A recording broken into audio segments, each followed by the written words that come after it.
Hello and welcome to the next episode of the Companion Guide for the Philosopher's Map. This is not a replacement for the book. If any of this interests you, please go get the book. In this episode, we will be covering some stuff that wasn't necessarily in the book directly to avoid perhaps confusing anyone who was reading it. So if you have the book um, and you are maybe confused about stuff like relations, vertices, etc., that's what will be covered in this episode. The book is down below if you're interested. And thank you for watching, in advance. Let's get started.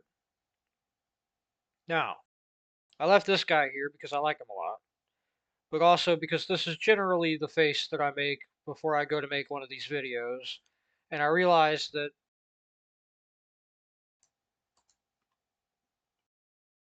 I'm going to have to explain some stuff. So, this is one of the meta charts that I have available for people to download. Or just view. You don't have to download it, obviously, on the image archive on Imgur and probably elsewhere if I ever feel the need to move that. But this is part of what we'll be talking about today. The topics that will be covered, and this will probably be quite a long video, are going to be, in no particular order, vertices, or, I guess I should put it this way: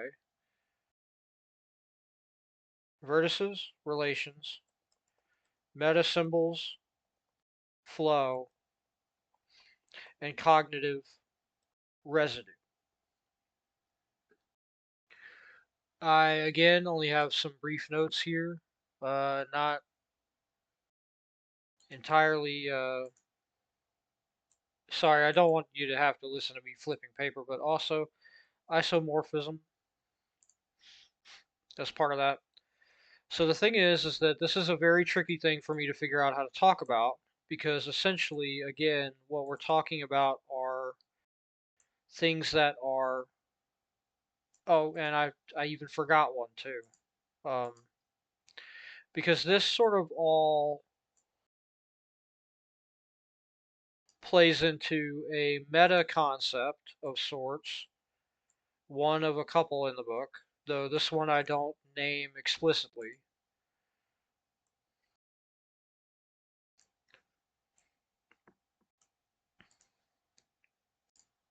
which is context.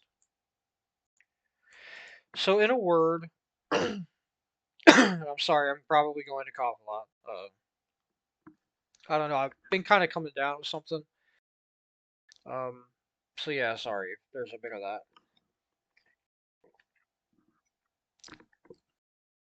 I've got some tea here. I'm hoping it kind of helps me focus for this. Because as you can see, this is kind of a complex topic. Yeah. So, to get started, in the last episode, we talked about this concept, right, of the data point, general and particular. Now, in that, I believe I just skimmed through it before doing this again, and I've watched it a couple times. I try to watch all the stuff that I make a couple times, but I'm terrible. I've got the memory of a goldfish, if you believe it. But I believe in the last video, I covered how a data point plus representative equals an object. But you may be wondering how a data point plus a representative equals an object, right? Especially when I'm saying that objects are data points. I get how this can be all very confusing, right? Again, that's why we've got this little guy here. I love this little fellow. He's our mascot for today. So to explain, we need to understand this thing that I call context. Now, we've covered what a topology is, right? So to recreate that graph, yeah, I didn't want to do that. So to sort of recreate that graph a bit, let's say that we have the baseball graph, if you will. Let's just make a huge dot for simplicity's sake, and then make a couple of other dots. And then, we'll leave that there for, well, sorry, I'm trying to think on the fly about how this will work. But, so say we've got our dot, our unassuming dot, and we label it general data point A, right? So I used the example of a baseball player last time because I think it's a particularly good example of this.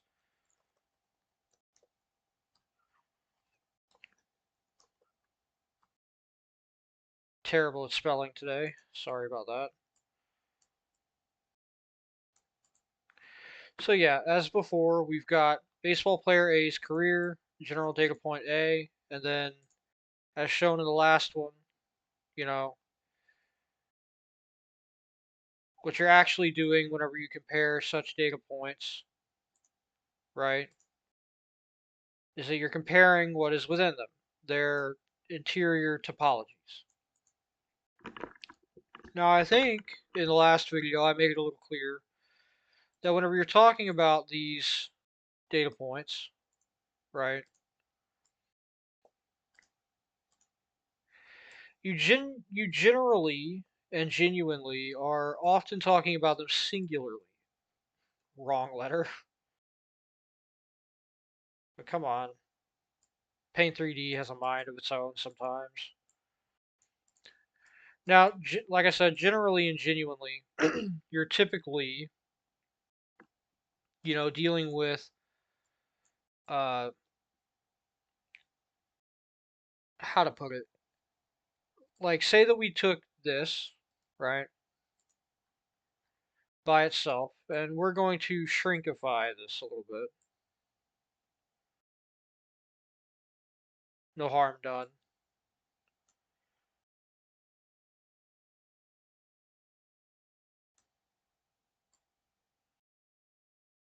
I guess that's a little bit of harm done. That was a bit dim, but that'll work out for our purposes here in a minute. A very cool guy once said, we just make happy little accidents or something like that. Anyway, so cool guy quotes aside,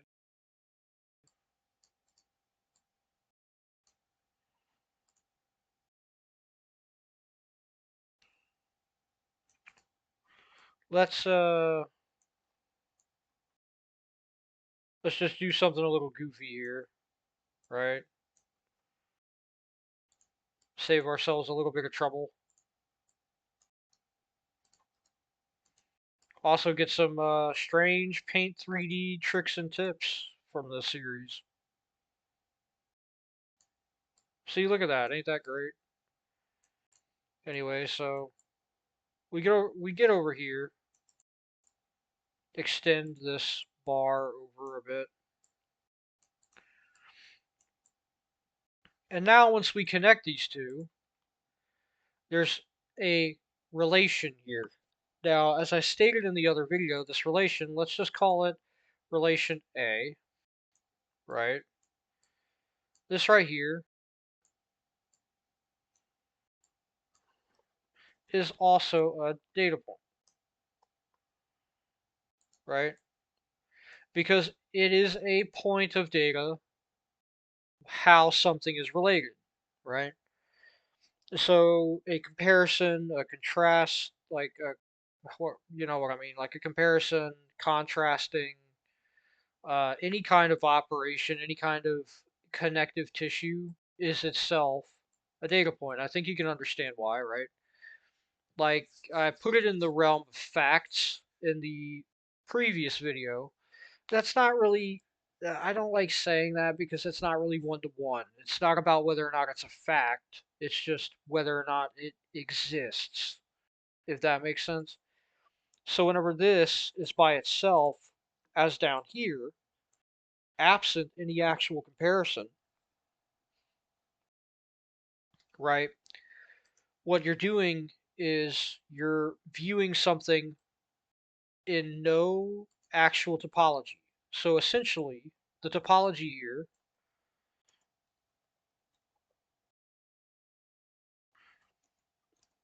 is a topology of one singular data point, meaning it is only in its own comparison, if you will.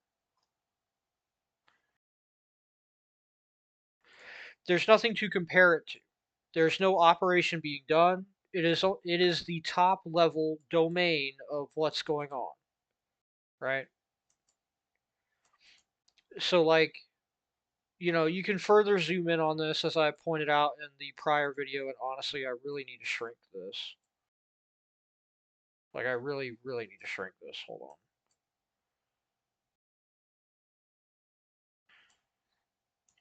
Again, hot, cool tips and tricks for Paint 3D. Perfect. No one will notice, especially not my crippling OCD. We'll pretend that minor aberration in the texture of that side of the box doesn't exist for my own sanity's sake, and we'll continue. Okay, so with that tinified a little bit, now we showed in the previous video how this thing by itself, you can open it up further and further and further, right? You can take these four boxes and say this is the season of 95, and then, the season of 96, games A, B, C, D, and then you go to games A, B, C, and D in 96, and then games A, like, you get the idea, same day or what would be the same number game of the season, however you order them. And then you make comparisons across the stack, right? Like you make same hierarchy, if you will. So let's recreate that here real quick. Now, while I do this, do keep in mind that I do this with the blank background, and again, this is like sort of a dim, if you will, tip. A hot tip for all of you out there using Paint 3D. All two of you that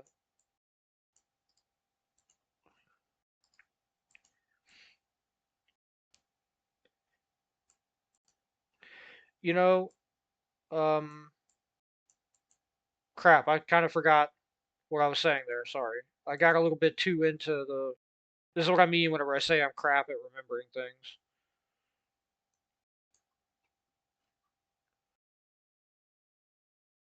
Yeah, that's embarrassing. Anyway, we're going to pretend that didn't happen. Moving swiftly along. The idea here is that this is still the topology, right? And again, you've got. It's going to bother me until I remember what I was trying to say there.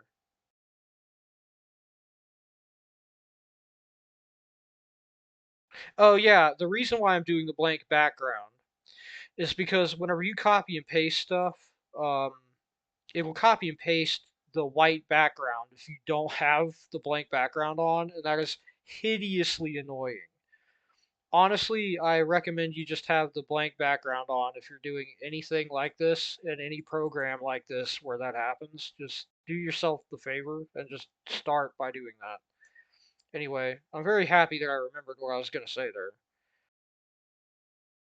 With that victory achieved, again, this is still the same topology, right?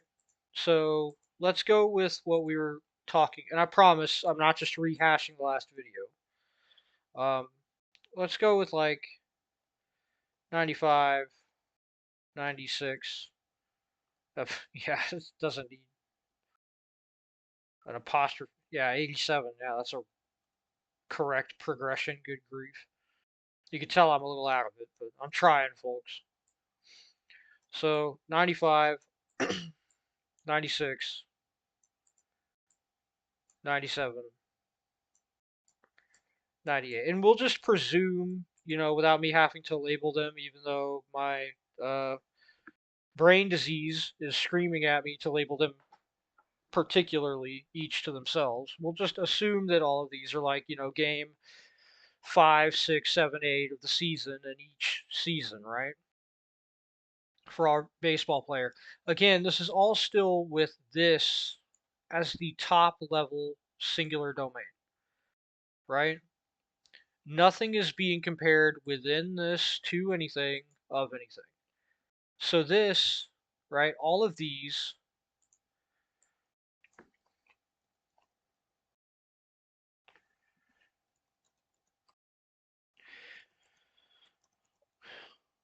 within all of the above can be said to be within the context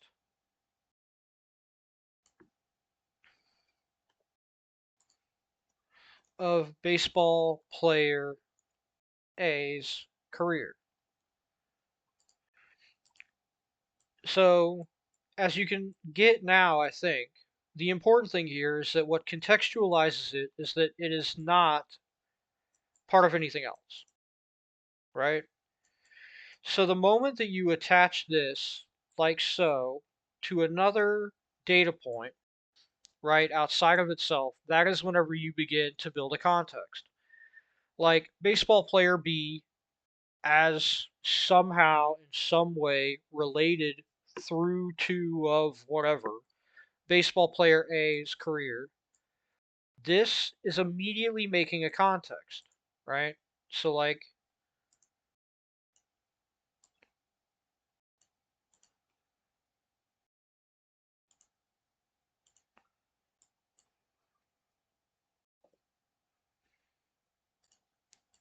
this is a context, okay? So, like, this is baseball player A's career in a context wherein baseball player B's career, right? So, this is what I mean whenever I say that this is a general data point, and these are particular,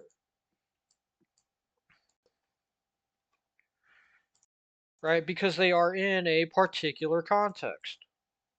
This is being used in particular. So is baseball player B's career as a data point, and so is relation A. These are all in a particular context rather than in the general context, which is just their own topology. Does that make sense? So, like, whenever you're analyzing stuff within a topology of a thing, wherein it is the top level domain being examined, right? That is what separates the general from the particular data point, including the relation. So, as you can see here, right, and we'll get to this little guy later. You may be wondering what he's here for. Well, I can tell you it's not this, though I'm tempted to do that now. I don't think he would approve, but I'm tempted to do that. There we go. I promise you that's not what that's for. So, what we're looking at here is a self-evident explanation of sorts, or at least a very ready e- explanation, like explanatory graph of the roles of vertices, not vertices, and relations. Let me capitalize that. So you can think of a vertex, right,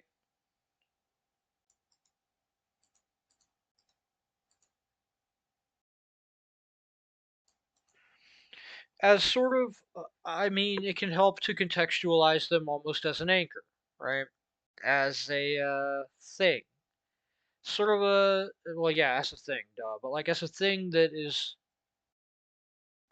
stationary, if that makes sense. Whereas a relation you can look at as being pretty literal. It is the thing that is between things. It is the thing that occurs, right? It's sort of the how to put it.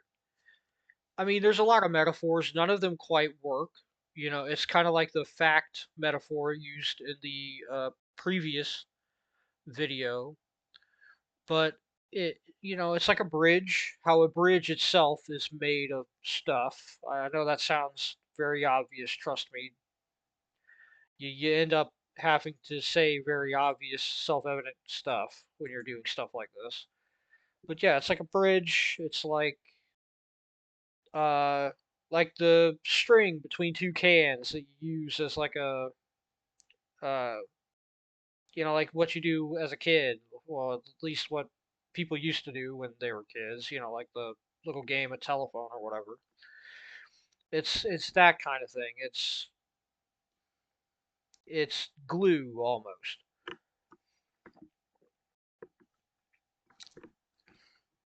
but it's still a data point, and it's a particular data point, and it is literally in relation to stuff, right? Now that can get a little tricky to understand in other graphs because you're dealing with in some of them what are called implicit relations and implicit vertices. We can get into that in a different video. I'm not sure if I'll cover that in this series because this is more about the stuff that's not, I would like to think, covered in such a way in the book that uh, there could be no confusion. I want to think that I got um, the explicit versus implicit vertices and relations down in the book, but I might cover that anyway later. The real thing here is just to remember that, again, relations are still data points. They're still particular data points, and a data point by itself is always going to be a vertex. As far as I can envisage it, I'm not really sure how you would make a data point by itself that isn't um, a vertex. I mean, you could technically, like, you know, for instance, if you're thinking like, oh, well, what if draw like a line, just a line, and you label it like, I guess I should probably make that line a different color. But like, say you have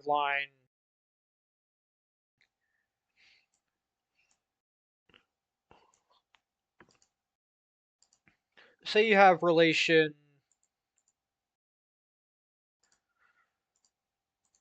uh, G for green, relation G. Well, the problem with that is that a relation um, triggers a reaction in my OCD whenever it skips over into the. Okay, but the problem with that is that what this is an example of. Sorry, this is an example of what I called just now an implied vertex or vertices, right? Because if you look at this, what it actually says is that there is almost certainly a. Let's turn that back for a moment. That over here, there's almost certainly like.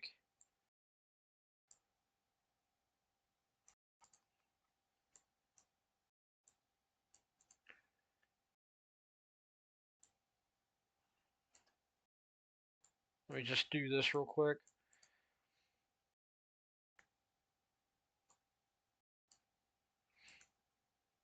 A like object A or whatever. Like it implies that there is a off-screen, in big air quotes, data point, like vertex. Like it implies that there's a vertex off-screen. Now, the reason why, I refer to these as objects, like the points, like object A, is because of, again, their nature. Whenever you're talking about a vertex, like it's the thing being, it's one of those things that contextualizes itself as you read the book, because it's not as simple as this. But in one way to look at it, what's being done here is that the relation is the thing doing, and the point is the thing that is having done, right? It is the is that is, contrasted with, you know, uh, again, words are kind of failing me a little bit here, but it's the thing that is being operated on, with, of, to, etc. Whereas it, the relation itself isn't really. It is still a particular data point. It is still an object, but it is not unto itself the thing that is like sitting still, if you will. It's the thing that is doing, rather than, I hope I'm not just like reiterating myself and confusing you, but again, I kind of cover it, I believe, a good deal in the book, and in a good way. So again, if this isn't really helping you, or like, just refer to the parts of the book where this is relevant, with the graphs and stuff.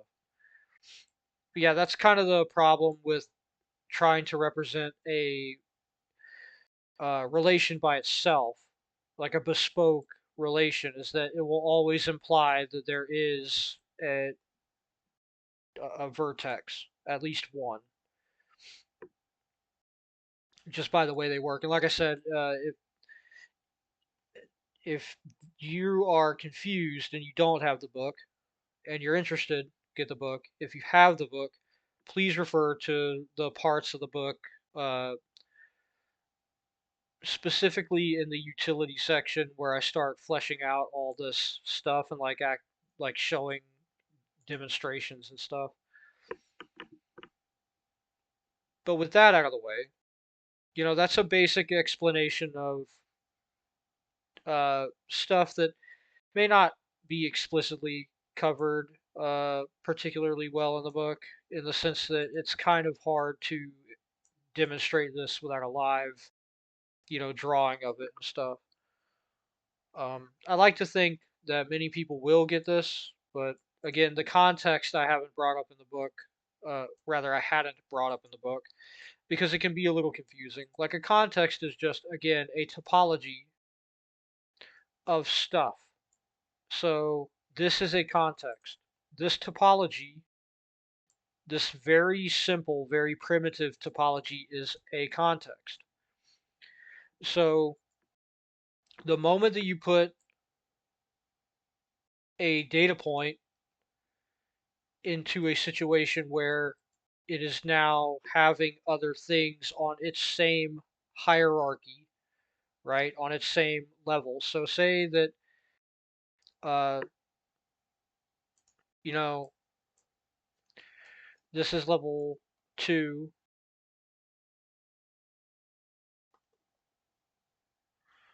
So if this is level 2,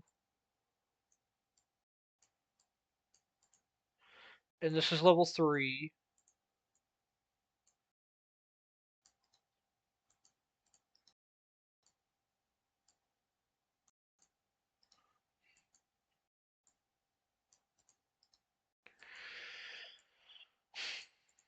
and each one of these data points themselves, if you were to go one step further, would be level 4. And then this is the top level, level 1. Think of it almost like basement floors, right? What you're looking at here is these two are being compared on the same level. Or again, it doesn't have to be a comparison. I try to be more careful with my words, because you got to be particular about this stuff. But, you know, this relation is at the same level as well. The reason why this is important is because you could take this, and we will in fact take it, and move it over here.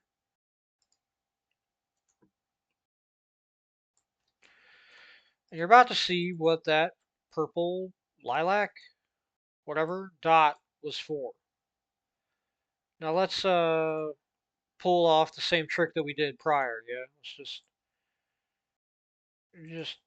just get rid of that. Come on. Get out of here. We need a different letter. An appropriate letter. Copy, paste. Perfect. Beautiful. Okay, so the thing here is that you can go like, okay, well,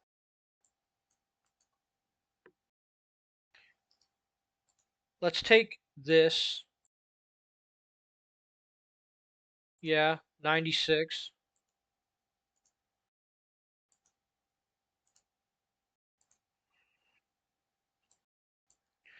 Call that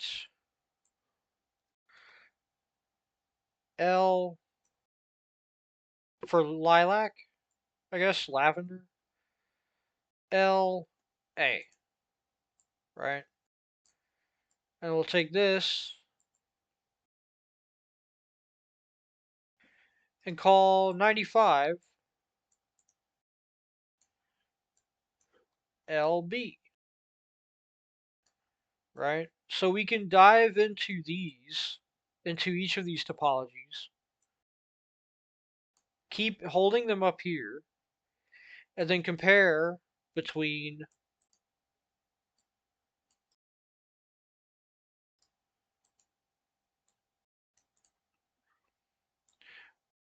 baseball player B's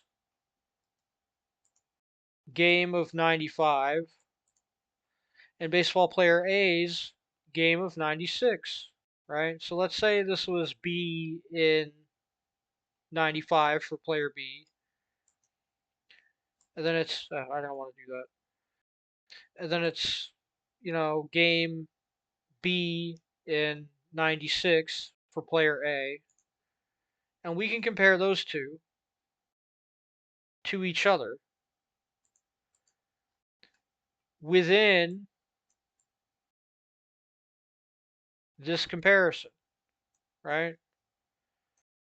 So that would be like an example of how you can compare things within different levels. So this is a different, like, this is the same plane, right? So think like X level. This is the same X level. It's still level 3. So it's like you're on the same floor. But if you think of it as a building, you're in the northeastern part of the northeastern wing. You're comparing the northeastern part of the northeastern wing of player A of their career in this topology, and in this topology, you're comparing the northeastern wing of, rather, the northeastern section of their northwestern wing as part of comparing them to one another in a more general sense. More general as in like, this is the problem with trying to come up with terms for this stuff. It's not as easy as you think because, I don't want to say more general. I don't want to imply that that's what generality is, but, it still works here because you're comparing at the top level domain, right, to one another. But they're still particular to one another, right? So again, this is what it's a particular context between one another, and you can compare within this larger comparison on level 1 different aspects within the different levels as part of that, right? And this all, uh, I didn't expound on this in the book, this context stuff, because this is all what in the book is called fractal systems analysis stuff. The book is almost entirely concerned with what's called linear systems analysis stuff, which is just this. but I felt that I had to explain what a context is as part of the companion series in case some people were feeling that there was something missing, that, like a missing piece of how this all worked. So with that out of the way, right, what we get to next is meta symbols, right? So we've kind of worked our way through vertices, relations, and context for the most part. So what we will get to next is uh see, this is the problem, is like I don't know which one to start with first, but meta symbols and flow, basically. Had to do a quick edit because I had to take a break due to an unforeseen interruption. But where I left off was with flow and meta symbols. So a meta symbol is, as I kind of covered prior, it's what objects go into. So say you say x equals 1, right? Now, that itself is metasymbolic because x is a literal symbol that has been emptied and now has been filled with 1 and is represented metallogically by this, uh, rather, and this is represented metallogically with the notation x equals 1, right? So if that doesn't make sense, we'll get to that in a second, I guess. But, so just follow me here. If x equals 1, and then you want to, say, represent 1 as x or x or, I don't know, x, right? These are all representing this. Because what is actually in, right, these symbols, including these symbols right here, is the object, right? These are operating on two different planes, if that makes sense. So let's go down here. Meta symbol. Well, I didn't want that in italics. Let's just have a little bit of a idea here. Meta symbol. A, a little bit of an idea. A little bit of an idea of what, like an overview is what I meant to say. Sorry, like I said, I'm a little out of it. So, like, I know this isn't going to be necessarily easy to get, but they contain objects. They represent objects which themselves are representative plus topology. They do not represent topologies directly, and they do have cognitive residue, right? Now, why they have cognitive residue, we'll get into in a moment. As well, what cognitive residue even is. I know I've kind of like said that enough times, maybe, and you don't, you know, I promise I'll get to that. But let's look at what literal symbols are. They contain data points.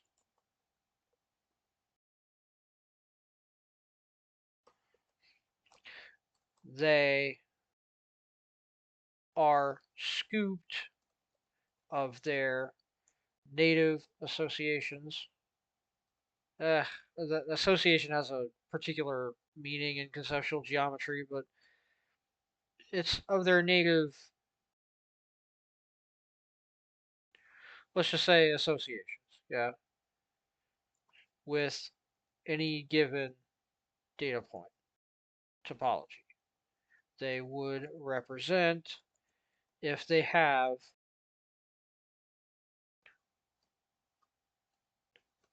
natural connections to in the first place. Like, and I'll explain this, but basically, yeah, I'll explain that whenever we get to it. Sorry, like I said, I only have like general notes, so this is sort of off of the top of my head. From I mean, from what I remember from the book and you know, rewatching my last video. So they contain cognitive residue left over from what was scooped. Just to put that in perspective there. So then look at apparent symbols.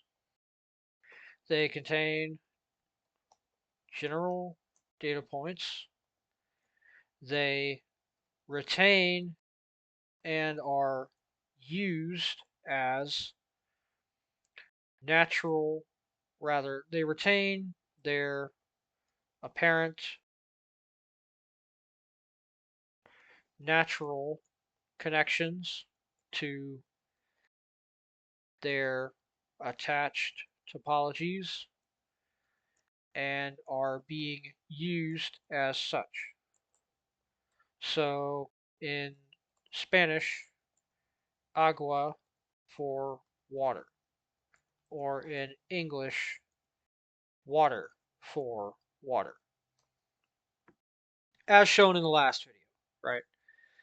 So they contain cognitive residue in as much as they aren't lacking any cognitive association that is native to the representative, right?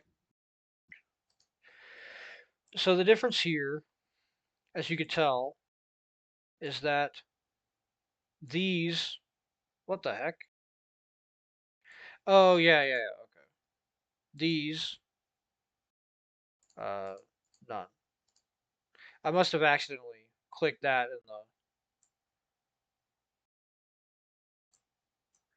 must have accidentally done that in the interim, messed around with stuff. I know that I set this color ahead of time. I didn't realize that I set that to solid, but anyway, I wanted to have this color for this because I knew I was going to need to section these off into boxes. So this we'll have in the ugly Pepto color, and we'll try not to shave off the bottom of that up there.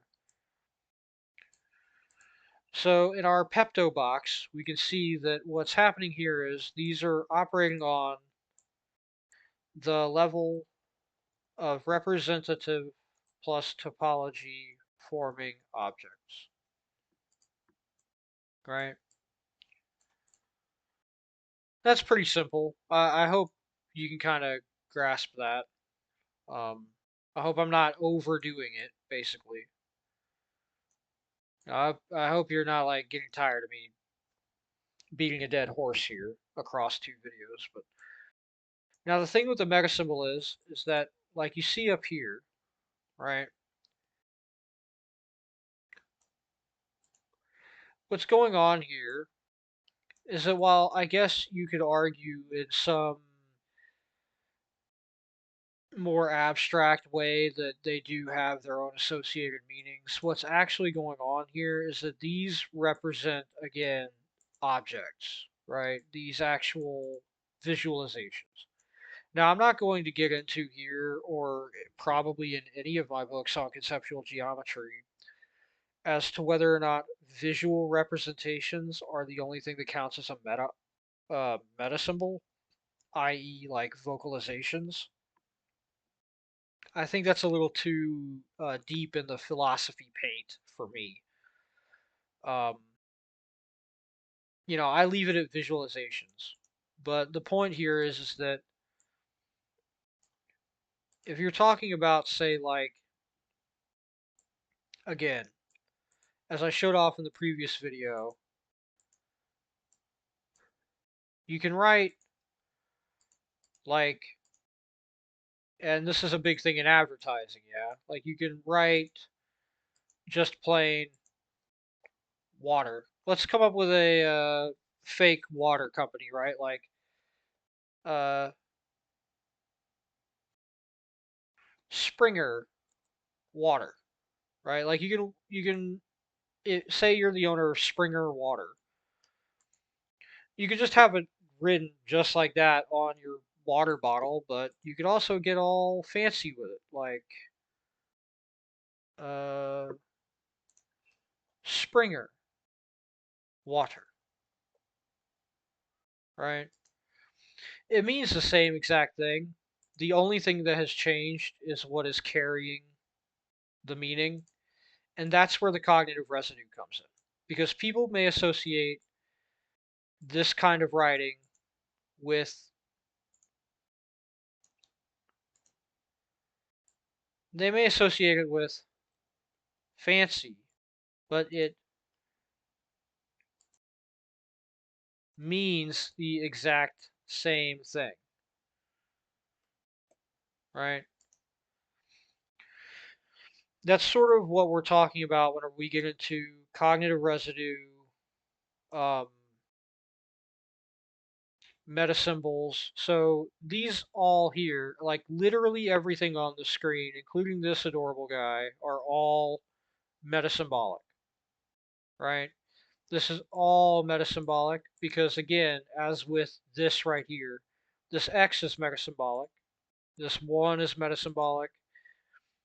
I could have typed it as uh, X equals 1 in lime green, and it would be the same thing. You get the idea. Now, the reason to get into that is because a metasymbol is inherently a thing that has its own associations because of how they're used with objects, much like how literal symbols, right? Sorry, hold on. So a literal symbol, we covered it in the last video, but to recap, X here is being used as a literal symbol. And the reason why is because it is X scooped out of its meaning as the 24th letter of the alphabet. I'm going to say that and hope that my math and literacy is correct on that one. Trusting my cognitive capacities, that X, instead of being used as the literal 24th letter of the alphabet, is being used literally as 1, right? Making it a literal symbol, right? A representative that is literally as, like being used literally as something other than what it normally is. Now, whenever you do that, you are scooping out, like, X equals the 24th letter of the alphabet and replacing it with the numeral 1 and all the things that come with that, and treating X literally as 1. Again, hence literal symbol, right? If you were to treat X as the 24th letter of the alphabet, it would be an apparent symbol because it is a parent, like it is a parent, it is the natural. This is also why you can call them natural or native symbols, is because you're using it naturally, natively. It's native or natural association, yeah? Now, this applies to metasymbols, except instead of these topologies that are being combined to make objects, it's what they're normally used for. So, like the meta symbol itself, the representation itself of, say, X, right?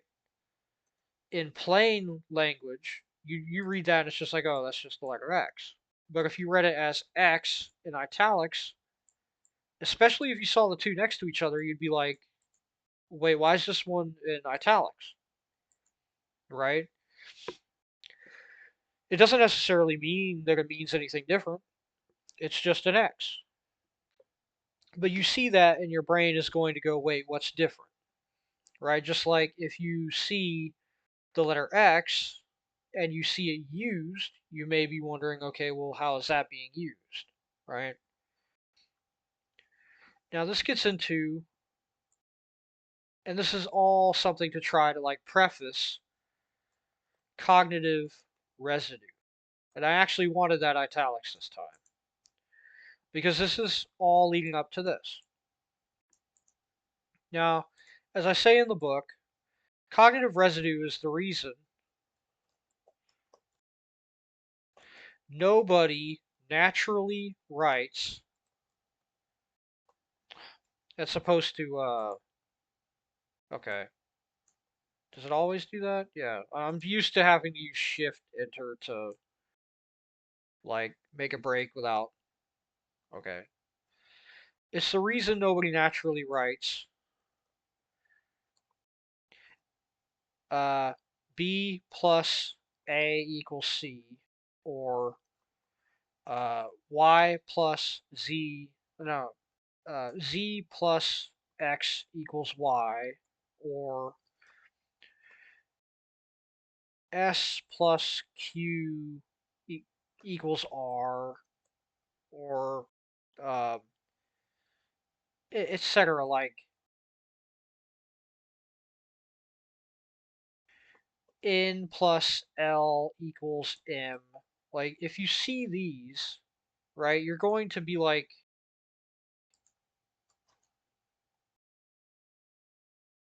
what is going on here? The natural reaction to seeing these is this emoji. Like, wait, why is it B plus A equals C? Now, if you were to actually write like a normal human being, A plus B equals C, or X plus Y equals Z, or Q plus R equals S, or L plus M equals N, it would be obvious. It'd be super obvious, like this level of obvious, that you're talking about progression, that this is just variables, no further meaning, right? Someone might look at this and the natural reaction would be like, okay, well, what does B and A mean? What does C mean? Right? You look at A plus B equals C and you natively go, oh, okay, it's just variables. Right? Like, you don't need it explained to you typically. Like, I mean, maybe you need what a variable is explained to you, but if you see A plus B equals C, it has a natural ordered progression. If you see B plus A equals C, it the reaction is typically, what? Why? Why is that out of order? Ditto for all of them. That is an example of cognitive residue. Now, again, this applies to meta symbols because they have associated objects the same way representatives typically have associated data points, topologies, right? So, for instance, you can have, now, if I were to go and draw, I show this off in the book, right? But if I were to draw, say, and you know what I mean whenever I say draw, hopefully, I'm not being like literal. But if I were to go like this,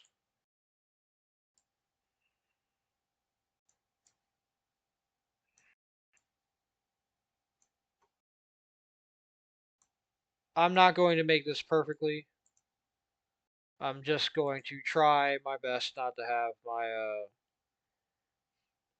Brain disease eat me alive over a couple of pixels on a screen. So don't pay attention to the size exactly of these.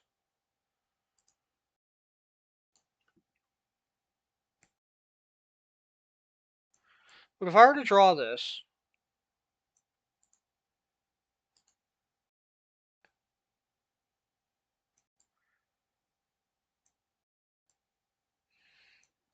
and present it to you with no further explanation, what would you assume? If I were to ask you which direction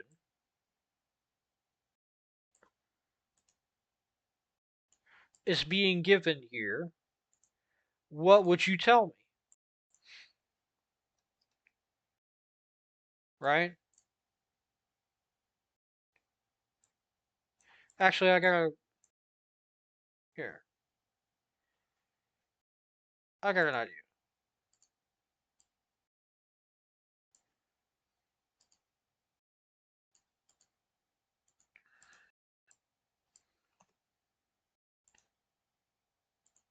I know this is like a good ways to go just for a point, but like,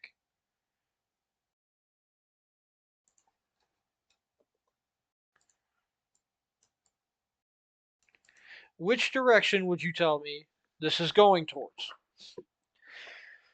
Would you tell me that it had a direction? Would you naturally think that there is a direction implied? You know? What direction would you tell me this is going in? Hmm? Because I would think that if you were looking at it, right, you might be inclined to think it is implying a rightward direction because it's going purple, rather blue to purple to red. You know, if you're colorblind, I apologize. So let's take this, our little test arrow, right? And let's try this again. So if I were to show you this series of objects, right?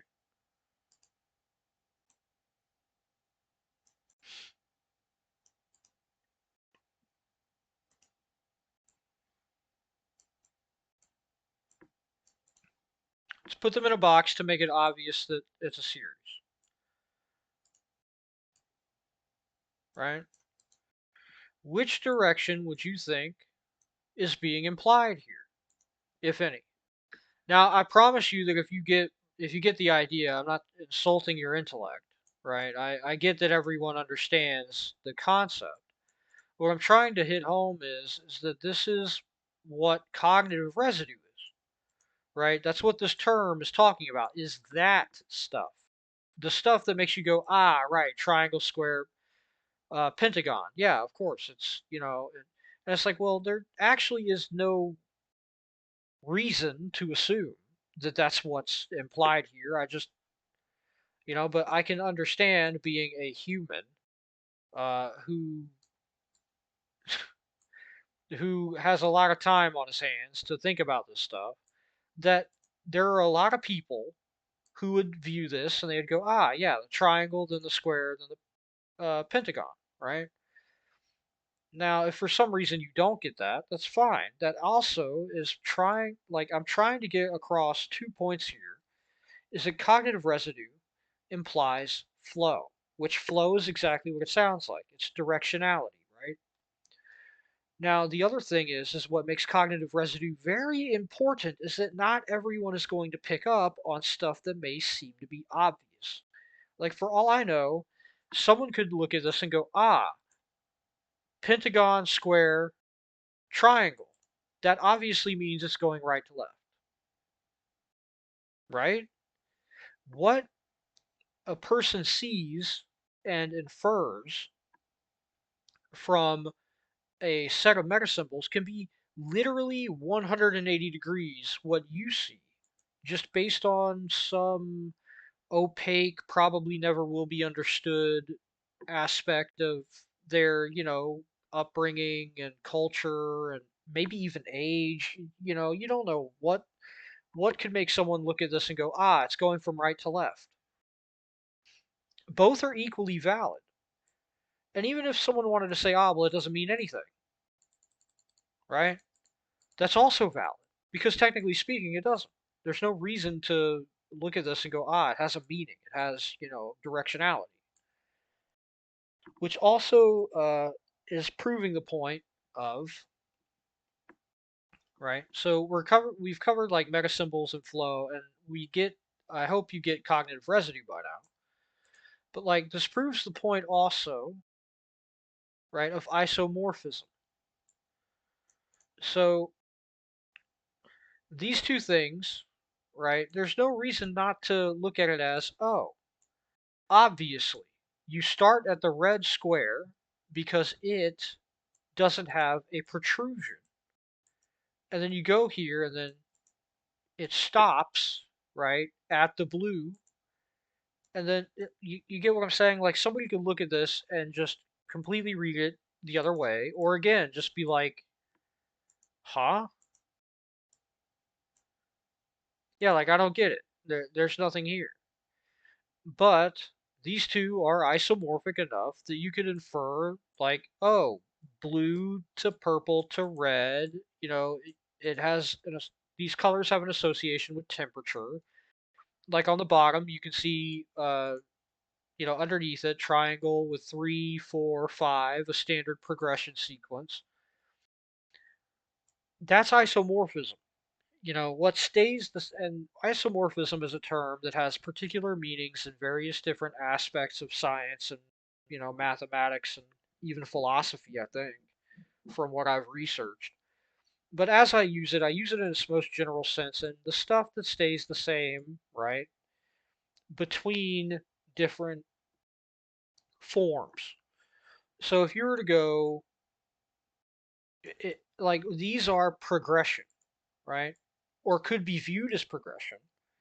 And that's why in the book, I make it so clear and give so many examples of isomorphism, of meta symbols, and just all of this stuff with flow, is so that you can avoid having misinterpretations, or you can use it to your advantage to help people more easily read whatever it is you're making, right?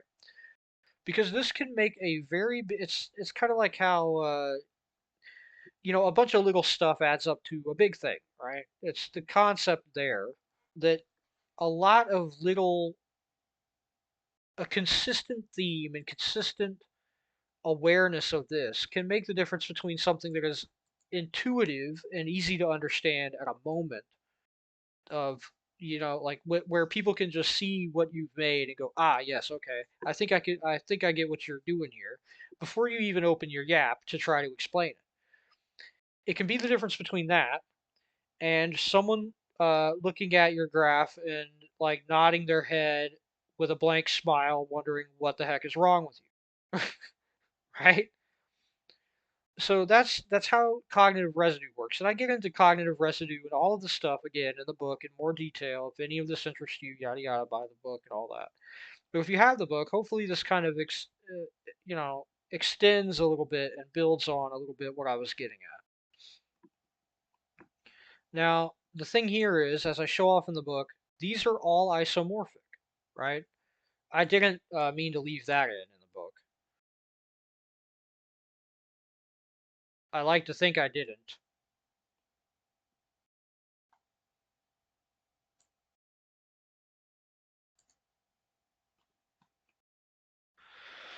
But yeah, like the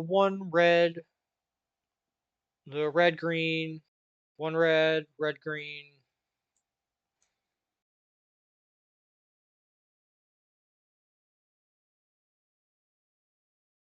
etc.